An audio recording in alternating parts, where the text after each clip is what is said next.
Hi tech enthusiasts, welcome back to my YouTube channel. Today we'll be diving deep into the Samsung, I wouldn't say the latest flagship because some other phones have come, but in the Ultra line is gonna be their latest, the Samsung S25 Ultra. It's been almost a year since this phone launched and I've been using it since then. So let's see what this phone has got and let's find out the performance and the overall experience that I've had over these 10 months plus using this phone. First, let's start with the design. The S25 Ultra sports a slightly boxier design compared to its predecessor. It's marginally thinner, but ironically, it appears thick at first glance. The bezels have been reduced, allowing a larger 6.9-inch screen, up from the 6.8 inches on the S24 Ultra. Samsung has also opted for the Gorilla Armor Glass 2, which promises improved durability. However, this is still glass, so you will want to be careful while using it because if you drop it, there is a reasonable chance that it's going to break. The camera rings are more pronounced this year in this model, adding a bit of flair to the design. While it looks nice, it doesn't really impact on how you use the camera on this one. One interesting change is the shift towards the design that is more aligned with the broader Galaxy X family, moving away from the Note-inspired look of the recent years. The corner of this phone is smoother, as you can see, which makes it more comfortable to hold for some users. What about the performance I've experienced? The star of the show is undoubtedly the Snapdragon 8 Elite chip. This powerhouse delivers exceptional performance, rivaling even the Apple's iPhone 17 Pro A19 Pro chip in benchmark. In real-world use, this one flies, apps will open instantly, and multitasking is a breeze. Even in demanding games, you will have to use this one without experiencing any hitch. To keep all this power in check, Samsung has increased the size of the vapor chamber by 40%, and this improved cooling system ensures that the phone stays cool even under heavy loads, which is crucial for maintaining peak performance over time. Another place this phone shines really, which to me is the best place that this phone shines, is going to be the display. The S25 Ultra display remains a standout feature. Its 6.9-inch QHD dynamic AMOLED panel has 120 Hz refresh rate. While the core specs haven't changed that much from the S24 Ultra, Samsung have made some subtle improvements in this phone. The screen is brighter than ever, making it a little easier to read even in direct sunlight. This is 2600 nits, but they added improved anti-reflective coating, which helps to reduce the glare that you will see when looking at this phone outside. However, it's worth noting that Samsung hasn't added the Dolby Vision support, which some competitors offer, like iPhones and all that. This might be disappointing, for some video enthusiasts. Now, let's go to the camera. The camera in this phone sees some interesting change. The most notable upgrade is the 50 megapixel ultra wide sensor in this phone that was upgraded from 12 megapixel that used to be in the Note. This results to sharper images, especially in low light conditions. The main camera retains its 200 megapixel sensor that helps to significantly improve the light capture and the overall image quality that you witness on this one. Video capabilities have also been enhanced. Samsung has improved the HDR recording from 8-bit to 10 bits, making it possible for you to capture more light and more color information for richer and more dynamic videos.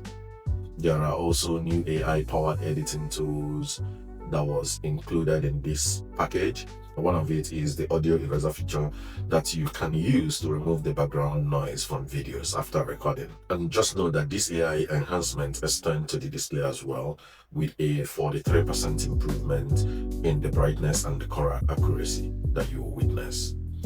The battery and the charging in this phone is very interesting. This phone retains the 5000 mAh battery capacity and the 45 watt wired charging speed of the S24 Ultra. However, thanks to the efficiency gains from the new Snapdragon 8 Elite chip that I mentioned above, the real world battery life has improved. In my last test, Samsung, this S25 Ultra lasted for about 17 hours and 15 minutes, making it the longest lasting Samsung phone that I have tested till date. This is about 30 minutes or 45 minutes improvement over the S24 Ultra. The charging speed remains very competitive, but it's not the fastest on the market. It is certainly not slouch, but when you compare this to the flagships from other companies like Apple, yes, it might not be as fast as charging those other phones to this, So what about the software and the AI features that this phone brings, especially now in 2025 that the AI industry is actually booming and integrating? Now, the S25 Ultra runs on the One UI 7, is now been upgraded. I've now upgraded mine to One UI 8 based on the operating system. Samsung has introduced several new AI-powered features with this, some of which are quite impressive. One standout feature is the ability to perform actions across multiple apps using just your voice. This could potentially change the way we interact with our phones. However, not all the AI features hit the mark.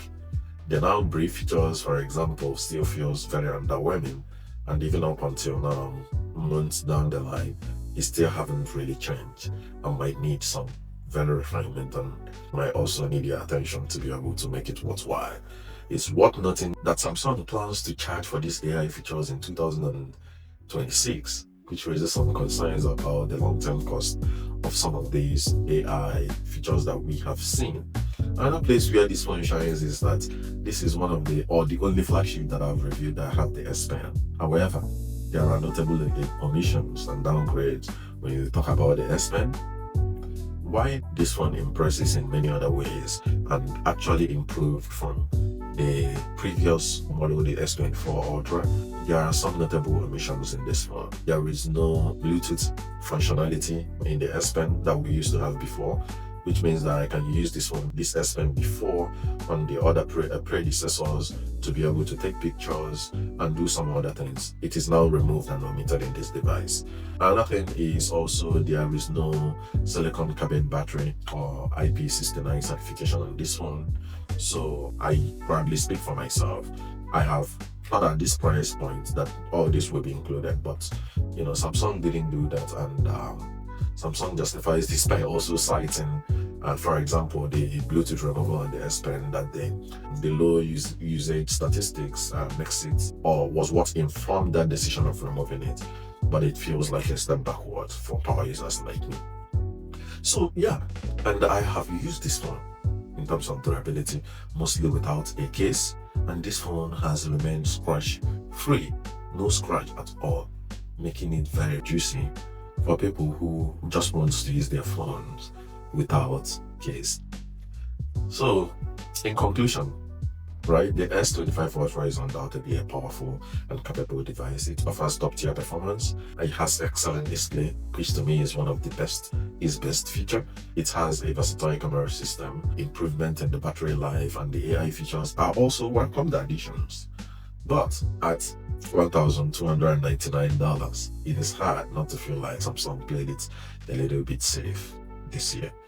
While this phone is a great phone, it may not offer enough of an upgrade to justify, especially for those who are moving from S24 Ultra to something like this. The improvement is not that justifiable for you to move on. For those seeking cutting-edge innovation or better value, there may be some alternatives like the OnePlus, the Vivo S200 Pro, and all those. The iPhones, of course, the Google Pixels, of course. They offer similar, or even in some places, more superior features in some areas, often at a lower price point. So, but at the end, the S25 Ultra is an excellent phone that will satisfy most users. But in rapidly evolving world of smartphones, being excellent may not be enough to become the best.